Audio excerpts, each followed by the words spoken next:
Қыдырәлі аға, отбасы бақытының кілті неде? Тазалықта. Табыстың кілті ше, еңбектен басқа.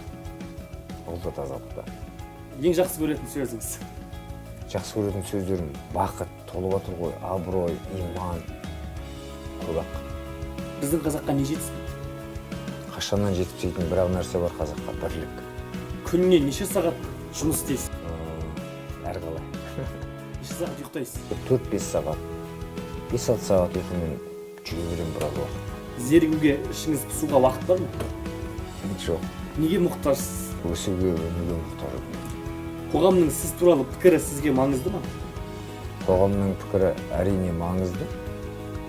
Кейде ойлаймын, мысалға абайлардың уақытында осындай әлеуметтік желі болатын болса не болар еді? Біз оларды мүмкін тіптен соншалықты түсіріп тастар ма едік? Амандық болсын. Амандықпен бар.